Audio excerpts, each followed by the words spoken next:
Hey, it's Jenny. I just thought I would say hello from quarantine. And I think it's really important during this time that we connect with people as much as we can by FaceTime, by text, or call is better. And I was thinking about it.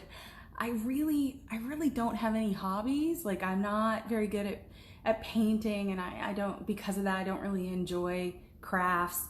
But the one thing I feel that I am good at is connecting with people, or at least I hope so. And hey, Jen, hey, Sally, and Brittany, wow.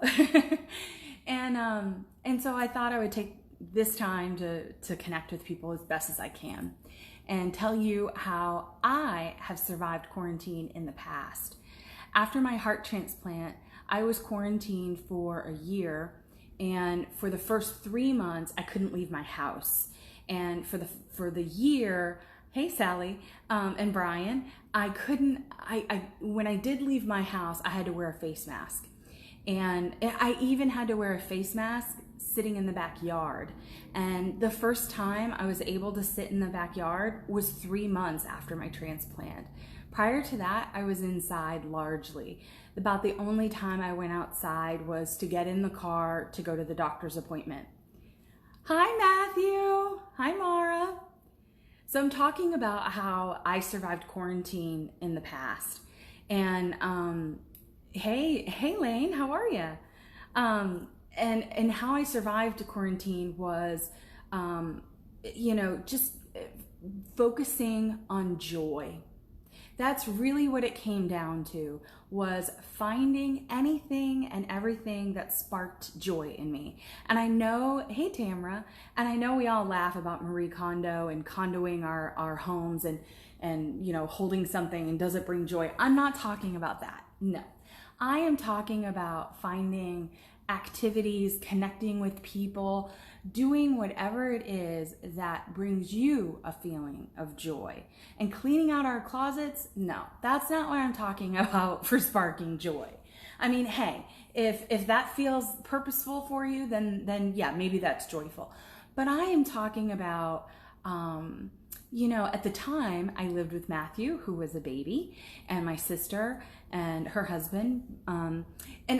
We played games, we played cards, we did things that, they probably did, 100 years ago before TV.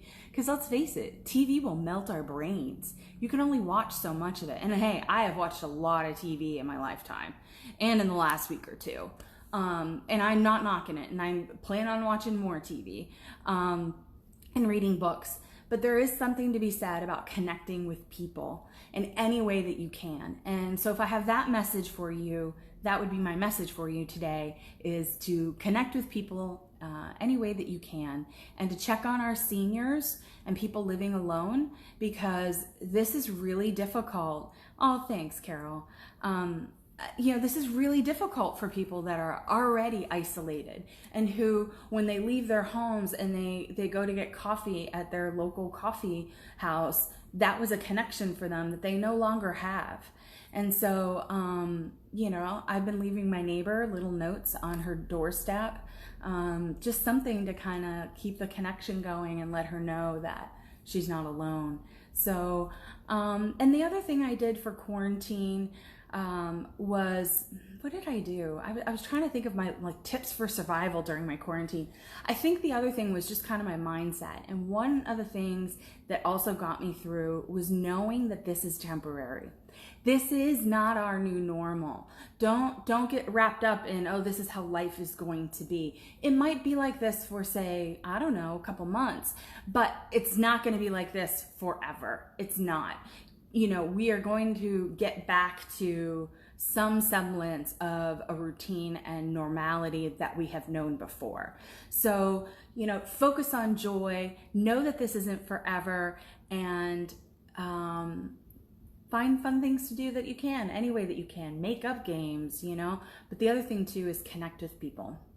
So thank you for watching. That's all I have to say. I'm not going to bore you, and I don't want to talk about anything negative. I think we all know the score out there, and I think we just need to stay positive. All right, take care, y'all. Bye.